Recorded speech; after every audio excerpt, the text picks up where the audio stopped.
Hello everyone, welcome to our channel अपनी पाठशाला by engineers. In this course, we will cover the whole syllabus of the class 10th NCERT political science. So part 1 and part 2 are cover the federalism topic. तो part 1 और part 2 का आप जाके देख सकते हो लास्ट वीडियोस में, और आगे के फर्दर वीडियोस के लिए लाइक शेयर सब्सक्राइब करें और आगे कंटिन्यूटी बनाने के लिए आप देखते रहें. तो ये मेरा पार्ट 3 है. तो how federalism practised, how is federalism practised, federalism को कैसे एक्सरसाइज कैसे प्रैक्टिस में लाया गया, तो कैसे कैसे उसका जो प्रैक्टिसेस है तो वो सब इसमें देखेंगे. क्या क्या उसमें कैसे कैसे लागू, उसमें कैसे कैसे चलाते हैं. ठीक है. तो constitution provisions are necessary for the success of federalism but these are not sufficient if the federal government has succeeded in India. It is not merely because of the clearly laid out constitutional provisions. मतलब constitutional जो provisions है, जो भी constitution में जो provisions दिए हुए federalism के संबंध में, फेडरलिज्म के लिए, सक्सेस ऑफ फेडरलिज्म मतलब फेडरलिज्म के सक्सेस के लिए, तो but these are not sufficient, वो कुछ सफिशिएंट नहीं दिया गया है. If the federalism experiment has succeeded in India, अगर फेडरलिज्म इंडिया में सक्सीड हो जाता है, it is not merely because of it clearly laid out the constitutional provision. ये कोई क्लियरली होल्ड नहीं किया हुआ है कॉन्स्टिट्यूशन में कि फेडरलिज्म सक्सेस ही होगा. In India can be attributed to the nature of democratic politics in our country. जो इंडिया है वो हमारे जो एट्रीब्यूट किया हुआ है कि नेचर ऑफ डेमोक्रेटिक पॉलिटिक्स है हमारे कंट्री में, जो शुरू से ही देखते आ रहे हो. पॉलिटिक्स तो होना बहुत ज़रूरी है. This ensure that the spirit of federalism, उससे क्या होता है कि फेडरलिज्म की एक भावना होती है. तो रेस्पेक्ट फॉर डाइवर्सिटी, मतलब डाइवर्सिटी के लिए रेस्पेक्ट करो कि डाइवर्सिटी होना बहुत ज़्यादा ज़रूरी है. इवन इन लाइफ में चाहे कहीं भी डाइवर्सिटी देखते हो तब तो आपका ग्रोथ होता है. And desire for living together, मतलब वही बोलते हैं diversity and desire for living together become share ideals in our country. जो है कि हम सब साथ में रह के अपने आइडियल्स, अपने आइडियोलॉजी शेयर करते हैं अपने कंट्री में. पॉलिटिकल हो गया, इकोनॉमिकल हो गया, सोशली हो गया, तो ये सब जो इंटरलिंक्ड कनेक्टेड है. Let us look at the some of the major ways in which this happened. अब देखिए लिंग्विस्टिक स्टेट्स पे क्या क्या है देखते हैं. The creation of linguistic states was the first and major test for democratic politics in our country. जो linguistic state, जो मतलब लैंग्वेज के आधार पे जो भी मेरे स्टेट्स थे, जो भी लैंग्वेज के आधार पे अपने इंडिया में जो भी स्टेट्स थे, वो first and major test for democratic politics, मतलब पहला और मेजर टेस्ट था कि डेमोक्रेटिक पॉलिटिक्स के में क्या क्या इसमें चेंज किया जा सकता है. अब बताइए आप ही कि ऐसे हमारे कंट्री में क्या है कि अभी नेशनल लैंग्वेज क्या है, हिंदी है. अब कहीं पे इंग्लिश बोला जाता है, कहीं पे मलयालम बोला जाता है, कहीं पे मतलब बंगाली बोला जाता है. तो बहुत सारे डाइवर्सिटी है कि नहीं. तो the political map of India when it began its journey as a democracy in 1947 and that of the 2007 you will surprise that the extent of changes. मतलब पॉलिटिकल मैप पे ऑफ इंडिया के हिसाब से आप देख सकते हो कि जो भी डाइवर्सिटी है, जो डेमोक्रेसी में जो भी जर्नी है 1947 के बाद से अभी तक का 2019 तक का, आप देख सकते हो क्या क्या, आप सरप्राइजली देख सकते हो कि क्या क्या एक्सटेंट ऑफ चेंजेस, क्या क्या चेंजेज आए हैं. मे होल्ड स्टेट्स हैव वैनिस्ड, बहुत सारे स्टेट्स वैनिस्ड हो गए, बहुत सारे नए नए स्टेट्स भी आए हैं. New states have been created, नए नए बाउंड्रीज दिए गए हैं और नए नए ट्रीटी भी साइन किए गए हैं. Names of the states have been changed, बहुत सारे स्टेट्स के नाम भी चेंज किए गए हैं. In 1947 the boundaries of several old states of India were changed in order to create new states. मतलब 1947 के बाद बहुत सारे जो ओल्ड स्टेट्स थे, जो उसके बाउंड्रीज थे, वो चेंज होके उसको मर्ज कर दिया गया, फिर वो नए स्टेट में फॉर्मेशन हो गया. This was done to ensure that the people who spoke that the same language lived in the same state. Some states were created not on the basis of language but recognise difference based on. बहुत सारे state language के आधार पे नहीं किए गए formation. बहुत सारे state even in culture, ethnicity, geography, वहाँ के जोग्राफिकल कैसे है, इन्वायरमेंट कैसे है, कल्चर के आधार पे, इथनिसिटी के आधार पे, तो उस आधार पे भी मतलब वहाँ पे पहले पहचाना गया कि यहाँ का कल्चर क्या है, तो उस आधार पे भी स्टेट्स का फॉर्मेशन हुआ. जैसे कि 7 सिस्टर्स बोलते हैं ना, अब नागालैंड हो गया, वो सब मिजोरम वगैरह भी है, तो वो सब भी बाद में धीरे धीरे सब स्टेट में आया, सब अलग अलग हुआ. तो देखते हैं नागालैंड हो गया, उत्तराखंड हो गया, झारखंड हो गया.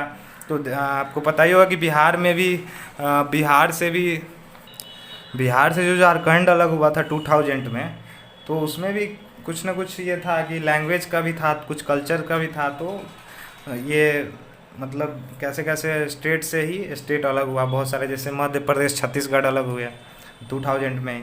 तो when the demand for the formation of states on the basis of language way was raised, some national leaders feared that it would be the lead to the disintegration.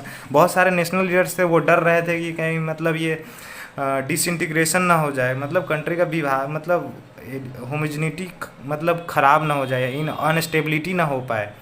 तो उस हिसाब से डर रहे थे कि मतलब बांटे कि नहीं, लैंग्वेज के आधार पे करे कि नहीं। The central government resisted linguistic states for some time, but the experience has shown that the formation of linguistic has actually made the country more united. कुछ समय के बाद देखा गया कि एक्सपीरियंस करने के बाद लैंग्वेज के आधार पे जो भी फॉर्मेशन किए गए थे स्टेट, कुछ समय देखा गया कि ये बहुत सुटेबल जा रहा है, मतलब स्टेबिलिटी भी मेंटेन किया हुआ है और इससे ज़्यादा कंट्री मोर यूनाइटेड भी है कि लैंग्वेज के आधार पे ही चलो स्टेट्स का डिवीज़न करते हैं। मतलब स्टेट्स में अगर मतलब इस स्टेट में मलयालम बोलने वाले हैं तो उसको केरला में ले गए, कर्नाटक में है कन्नड़ा, मतलब उस टाइप से सब, जैसे बिहार में है हिंदी। तो बहुत सारे जैसे जैसे रीजनल लैंग्वेजेस थे, तो उस हिसाब के मतलब मद्देनज़र रखते हुए मतलब बहुत सारे स्टेट्स का फॉर्मेशन किया गया। और वहाँ का, ताकि इस टाइप से सेपरेट स्टेट्स होने से एक ही एक्स्ट्रा एडवांटेज होता है कि वहाँ का एडमिनिस्ट्रेशन भी ईजियर हो जाता है, वहाँ का कानून व्यवस्था ये सब जो चलाना भी बहुत ईजियर हो जाता है। ताकि छोटा स्टेट रहेगा, एरिया भी छोटा रहेगा, तो पॉपुलेशन के हिसाब से आप बैलेंस कर सकते हो कि एडमिनिस्ट्रेशन चला सकते हो। अब लैंग्वेज पॉलिसी क्या है? अब language policy, the second test for the Indian federation is the language policy. Our constitution did not give the status of the national language to of any one language. जो हमारा क्या था कि जो Indian federation जो language policy था, उसमें constitution कोई स्टेटस ऑफ नेशनल लैंग्वेज नहीं दिया था कि कोई प्रोवाइड नहीं कराया गया कि हाँ मेरा यही लैंग्वेज होगा, any one language. Hindi was identified as the official language. जो हिंदी है जो मेरा ऑफिशियल लैंग्वेज था, लेकिन कॉन्स्टिट्यूशनल वो नहीं किया था, मेंशन नहीं था कि हाँ कोई यही मेरा लैंग्वेज होगा। But Hindi is another tongue of only about 40% of Indians, मतलब मदर टंग था कि 40% ऑफ इंडियंस हिंदी बोलते हैं। There was the many safeguards to protect other language, मतलब बहुत सारे ऐसे सेफगार्ड्स भी थे जो अदर लैंग्वेज को प्रोटेक्ट करना था। Besides Hindi there are 21 other language recognised as a scheduled language by the constitution. Constitution के द्वारा शेड्यूल किया गया था कि 21 अदर लैंग्वेजेज और है। अपना शेड्यूल 7 में आप देखोगे कि मतलब 21 और अदर लैंग्वेज रिकॉग्नाइज्ड मतलब पहचाना गया था। और एक candidate in an examination conduct for the central government positions में opt to take examination in any of these languages. जो सेंट्रल गवर्नमेंट था वो चाहता मतलब एग्जामिन करके उसके बाद करते थे कि मतलब क्या क्या लैंग्वेज के हिसाब से किस स्टेट में कौन सा लैंग्वेज, कहाँ पे रीजनल लैंग्वेज क्या क्या है, उसके आधार पे अपना स्टेट का फॉर्मेशन किया गया। States to have their own official language, सब स्टेट्स के पास अपना अपना एक स्पेशल लैंग्वेज होता है अभी भी। Much of the government work takes place in the official language of the concern state. बहुत सारे स्टेट है जो मतलब ऑफिशियल लैंग्वेज के हिसाब से काम जहाँ पे होते हैं तो वहाँ पे ऑफिशियल लैंग्वेज ही बोला जाता है, जैसे Hindi. Unlike Sri Lanka, leaders of our country adopted a very cautious attitude in spreading the use of Hindi. जैसे कि श्रीलंका में आप देख सकते हो कि वहाँ पे बहुत सारे लीडर्स थे जो चाहते थे कि मतलब तमिल तो जाते ही थे, वहाँ के तमिल तो आप पढ़े ही चुके हो पार्ट 1 में कि चाहते थे फेडरेशन हो। और वहाँ पे भी बहुत सारे ऐसे लीडर्स भी थे जो हिंदी का भी स्प्रेडिंग हो, हिंदी भी बोला जाए, हिंदी को स्प्रेड अच्छे से किया जाए, फैलाया जाए। According to constitution the use of English for official purpose was to the stop in 1965। हमारे कॉन्स्टिट्यूशन के हिसाब से कि जो इंग्लिश का जो यूज है, इंग्लिश लैंग्वेज का जो था ऑफिशियल पर्पसेस के कारण 1965 में स्टॉप कर दिया। और हिंदी ऑफिशियल लैंग्वेज तो आप देखिए ही हो। However, many non-Hindi speaking states demanded that the use of English continue. बहुत सारे लब की स्टेट्स थे जो साउथ इंडियंस थे, तो वो तो चाहेंगे ही कि भाई इंग्लिश को कंटिन्यू किया जाए। जैसे तमिलनाडु हो गया, दिस मूवमेंट टू के वायलेंट फॉर्म, मतलब उसके हिसाब से बहुत सारे वायलेंट फॉर्म में चेंजिंग होने लगा। इसका मूवमेंट होने लगे कि भाई हिंदी नहीं इंग्लिश ही चाहिए भाई। The central government responded by agreeing to continue the use of English along with Hindi for official purpose. तो फिर सेंट्रल गवर्नमेंट ने मतलब एग्री कर गए कि English as well as Hindi दोनों ऑफिशियल पर्पसेस के लिए यूज किए जा सकते हैं। Many critics thinks that this solution favour that the English speaking elite promotion of Hindi continues to the official policy of the government of India. मतलब promotion of Hindi जो था कंटिन्यूज रहा, मतलब कंटिन्यू रहा कि ऑफिशियल पर्पसेस के लिए, ऑफिशियल पॉलिसी के लिए गवर्नमेंट ऑफ जो भी इंडिया का जो भी पॉलिसीज आते थे उसमें हिंदी लैंग्वेज का ही प्रोमोशन ज़्यादातर हुआ। Promotion does not mean that the central government can impose Hindi on the states where the people speak a different language. मतलब प्रोमोशन अगर गवर्नमेंट इंडिया हिंदी लैंग्वेज को कर रहा है तो इसका मतलब ये नहीं है कि मतलब आपको ज़रूरी है कि हिंदी लैंग्वेज को ही मतलब प्रेफर करना है। आप बहुत सारे लैंग्वेज, आप रीजनल लैंग्वेज को भी कर सकते हैं। The flexibility shown by the Indian political leaders help our country avoid the kind of situation that Sri Lanka find itself इन।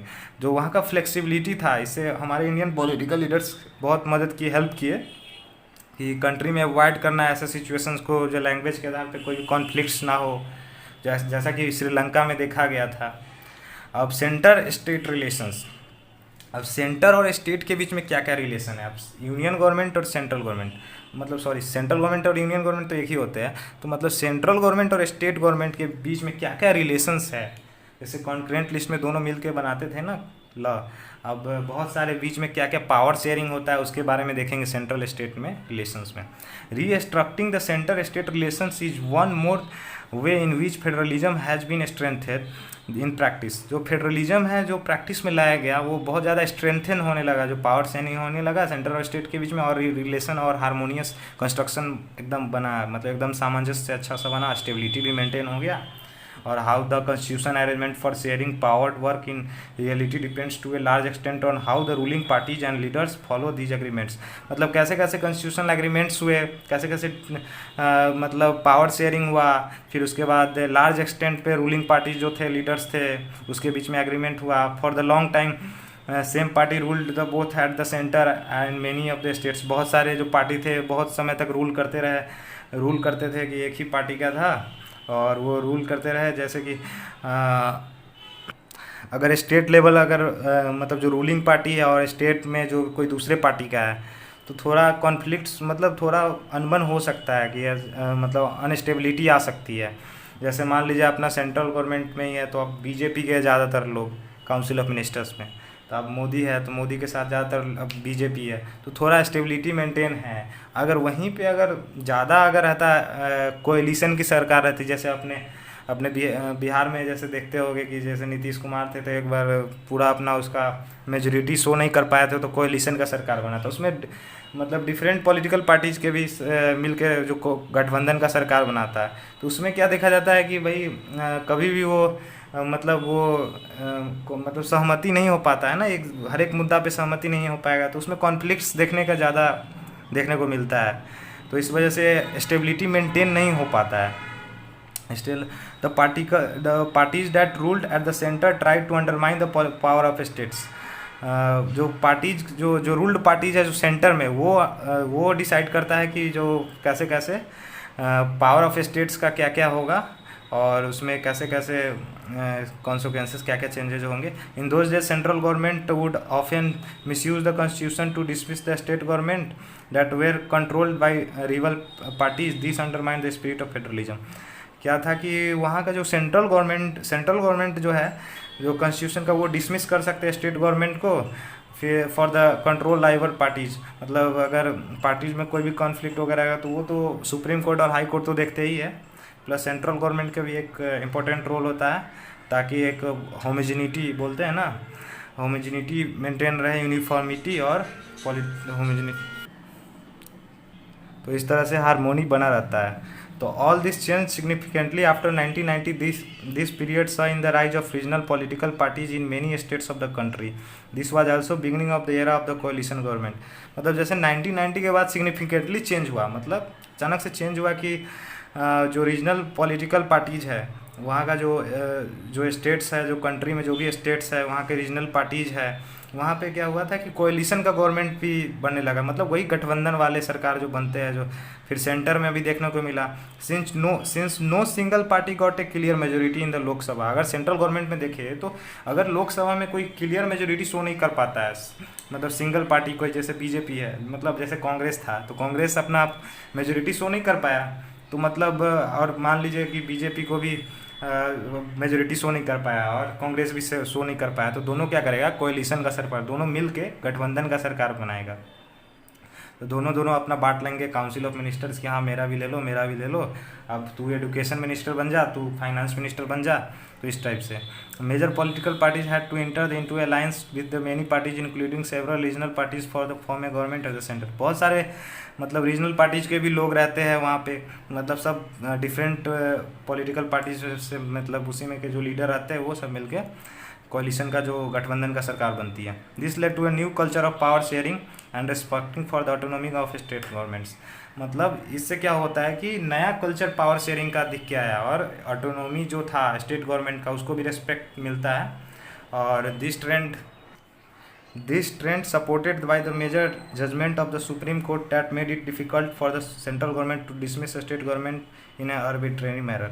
मतलब इससे क्या हुआ कि इस ट्रेंडिंग जो चल रहा था उसमें जो सुप्रीम कोर्ट का था एक मेजर जजमेंट हुआ क्या कि सेंट्रल गवर्नमेंट है ना कि डिसमिस कर सकती है स्टेट गवर्नमेंट को इन एन आर्बिट्रेरी मैनर। मतलब वो जो भी कॉन्फ्लिक्ट्स थे, जो भी था कि स्टेट गवर्नमेंट और सेंट्रल गवर्नमेंट में थोड़ा बहुत जो कॉन्फ्लिक्ट्स होता था, तो उसमें सुप्रीम कोर्ट को जो मतलब इस ट्रेंड से क्या हुआ कि उसके पास थोड़ा सपोर्ट मिल गया कि हाँ जजमेंट ले सकते हैं।